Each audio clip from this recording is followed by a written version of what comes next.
Good morning दोस्तों, स्वागत है आपका मिलेनियर सोच के चैनल पे। तो चलिए आज की कहानी को शुरू करते हैं। एक बार एक महिला होती है जो एक ऑफिस में काम करती है। उसकी उम्र लगभग 50 साल की होती है।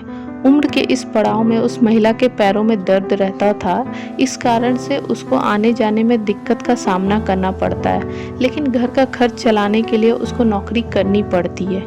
एक दिन वह ऑफिस से घर जा रही थी। वह बस स्टॉप पर पहुंची तो उसने देखा हर बार की तरह वहां बहुत भीड़ थी। थोड़ी देर बाद वहां एक बस आई और वह बस पे चढ़ी तो उसने देखा कि बस में बैठने के लिए जगह ही नहीं थी। थोड़ी देर बाद अचानक से एक आवाज़ आई कि मैडम आप इस सीट पर बैठ जाइए। उस महिला ने पीछे मुड़कर देखा कि एक महिला अपनी सीट छोड़कर ऐसा बोल रही थी।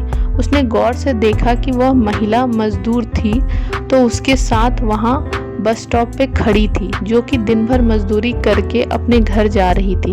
उस महिला ने उस महिला मजदूर का शुक्रिया कहा और सीट पर बैठ गई। उसको यह सब देखकर बहुत अच्छा लगा और मन ही मन सोचने लगी कि दुनिया में इस तरह के अच्छे लोग भी हैं। थोड़ी देर के बाद एक स्टॉप आया और उस महिला के बगल वाली सीट से एक आदमी खड़ा होकर उस बस स्टॉप पे उतर गया। तो उस महिला ने उस मजदूर महिला को वहां पर बैठने के लिए कहा, लेकिन वो महिला मजदूर वहां नहीं बैठी। उस बस में एक और महिला थी जिसकी गोद में एक छोटा बच्चा था जो बहुत रो रहा था। उस महिला मजदूर ने वह सीट उस महिला को दे दिया। थोड़ी देर बाद उस बच्चे वाली महिला का भी स्टॉप आ गया और वह बस से उतर गई। फिर से वह सीट खाली हो गई थी। उस महिला ने फिर से उस महिला मजदूर से उस सीट पर बैठने का आग्रह किया, लेकिन फिर भी वह उस सीट पर नहीं बैठी। इस बार उस महिला मजदूर ने एक वृद्ध को बैठने के लिए भेज दिया, जो कि बहुत ज़्यादा उम्र के थे और उन्हें खड़े होकर सफ़र करने में बहुत दिक्कत हो रही थी। वो वृद्ध उस सीट पर आकर बैठ गए और थोड़ी देर बाद उस वृद्ध का भी स्टॉप आ गया और वह वृद्ध उस महिला मजदूर को शुक्रिया कहते हुए बस से उतर गए। उसके बाद उस बस में भीड़ कम हो गई थी और अब उसमें कोई भी ज़रूरतमंद नहीं था। उस महिला ने फिर उस महिला मजदूर को कहा कि अब तो आप आकर बैठ जाइए, तो वह वहां आकर बैठ गई। उस महिला ने उस महिला मजदूर से पूछा, आपने मुझे बैठने का मौका क्यों दिया? आपके पास तो सीट थी, आप आराम से बैठ सकती थी। उस महिला मजदूर ने कहा, जब मैंने आपको बस स्टॉप पर देखा था तो लग रहा था कि आपके पैरों में तकलीफ है, और जब आप बस में चढ़ रही थी तब भी लग रहा था कि आपके घुटनों में दर्द है, तो मुझसे रहा नहीं गया और मैंने आपको सीट दे दी।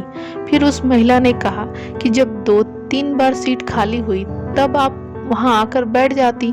तो महिला मजदूर ने कहा कि हाँ, मैं बैठ सकती थी, लेकिन मैंने देखा कि उस महिला की गोद में बच्चा था जो कि रो रहा था, इसलिए उसे सीट पर मैंने उसको बैठने के लिए बोल दिया था। उसके बाद वह वृद्ध आदमी जो कि खड़े थे और मैं बैठ जाती तो ऐसा कैसे अच्छा लगता, इसीलिए मैंने उनको बैठने का मौका दिया, जिससे मुझे आशीर्वाद देकर गए तो मुझे बहुत अच्छा लगा।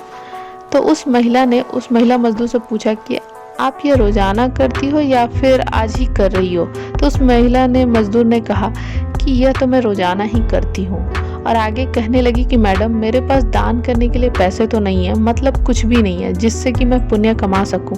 कभी कभी रास्ते में से कचरा उठाकर साइड में कर देती हूँ, कभी कुछ होता है तो खाने को जानवरों को दे देती हूँ, और यहाँ बस में मैं जब कोई ज़रूरतमंद को देखती हूँ तो उसके लिए अपनी सीट दे देती हूँ। बात खत्म होते होते उन दोनों का भी स्टॉप आ गया और वह दोनों अपने अपने रास्ते चल दिए। तो दोस्तों, ये कहानी हमें सिखाती है कि हम जिंदगी में जितना कुछ बांट सकते हैं उतना हमें बांटना चाहिए। हमारे पास कुछ ना कुछ है जिससे हम दूसरों के साथ शेयर कर सकते हैं। चाहे आपके पास पैसा हो तो आप किसी की मदद कर सकते हैं, या आपके पास कोई ऐसी चीज़ है जिससे आप किसी के साथ बांट सकते हो।